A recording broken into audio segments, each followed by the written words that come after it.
Assalamualaikum warahmatullahi wabarakatuh. Alhamdulillah, salatu wassalamu ala rasulillah wa ala alihi wa sahbihi wa mawalah. La hawla wa la quwata illa billah. Asyhadu an la ilaha illallah, asyhadu anna muhammadan abduhu wa rasuluhu la nabiyya ba'da amma ba'du.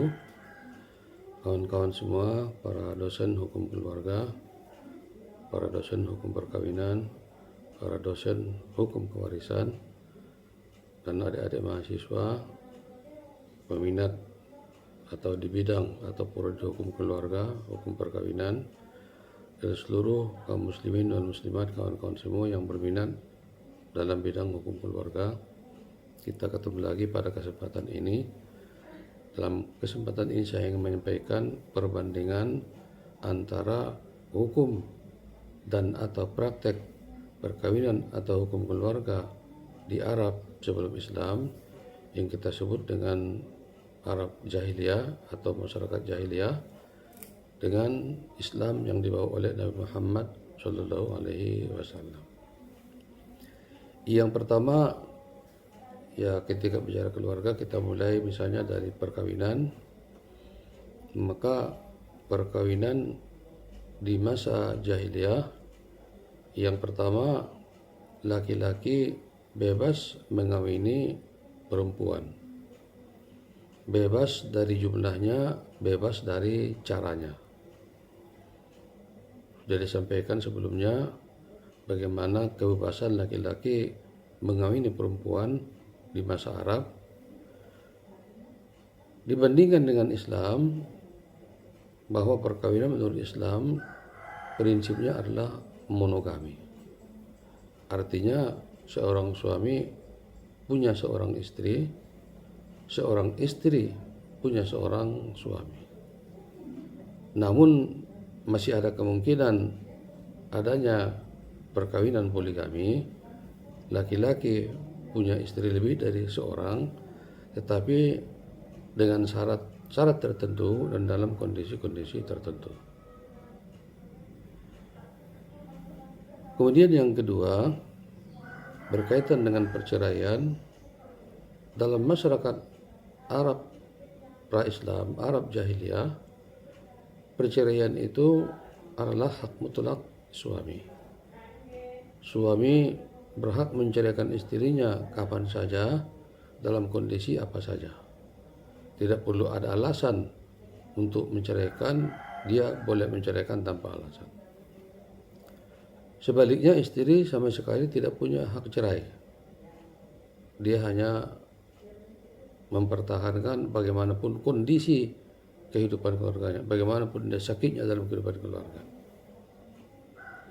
Nah, Islam merubah konsep ini, membawa konsep bahwa perceraian itu yang pertama hukumnya adalah darurat, artinya sebaiknya jangan terjadi perceraian. Tetapi karena ada alasan-alasan tertentu yang disebutkan dalam kondisi darurat, artinya tidak ada lagi jalan yang bisa ditempuh kecuali dengan perceraian, maka pada kondisi itulah terjadi perceraian. Dan hak cerai ada dimiliki oleh suami, demikian juga dimiliki oleh istri. Jadi suami dan istri sama-sama berhak, sesungguhnya bukan menceraikan, menginisiasi. Yang kemudian untuk memutuskan disebutkan dalam Al-Quran melibatkan pihak ketiga. Disebutkan dengan hakamam min ahlihi wa hakamam min ahliha. Maka pihak ketiga inilah yang menilai, yang mengukur apakah memang kondisi kehidupan keluarga tersebut sudah berada pada kondisi darurat yang tidak mungkin dipertahankan lagi. Di zaman sekarang ketika negara sudah punya lembaga sistem hukum atau lembaga peradilan, maka pihak ketiga ini adalah hakim di pengadilan. Maka untuk konsep sekarang, perceraian atas inisiasi dari suami atau atas inisiasi dari perempuan, semuanya diputuskan hakim di pengadilan. Kemudian yang ketiga, masalah waris, di mana Arab pra-Islam, Arab Jahiliyah, yang memegang hak waris hanyalah laki-laki. perempuan bukan saja tidak punya hak waris, tapi perempuan itu menjadi harta waris. Oleh Islam kemudian ini dirubah bahwa laki-laki dan perempuan sama-sama menjadi ahli waris.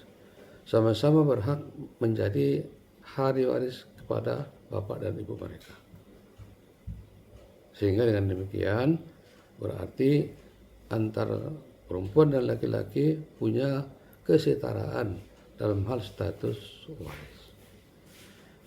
Kaitannya dengan secara umum bagaimana pembaruan Islam antara laki-laki dan perempuan dapat dilihat misalnya dengan bagaimana Islam menjamin hak hidup laki-laki dan perempuan. Ini untuk memperbarui kebiasaan atau praktek masyarakat Arab yang menjadikan anak perempuan sebagai sumber malu. Sehingga akibat dari ini masyarakat Arab menanam bayi perempuan yang lahir. Bahkan disebutkan bayi itu ditanam dalam keadaan hidup. Nah, ini dirubah oleh Islam. Bayi laki-laki, bayi perempuan sama statusnya, harus dijamin. Jadi hak hidup laki-laki dan hak hidup perempuan adalah equal, setara menurut Islam. Baik, demikian yang dapat saya sampaikan pada kesempatan ini. Atas perhatian saya ucapkan terima kasih. Atas kekurangan saya mohon maaf. Semoga kita sehat selalu dan ketemu lagi. Wa akhiri wal afu minkum. Wassalamualaikum warahmatullahi wabarakatuh.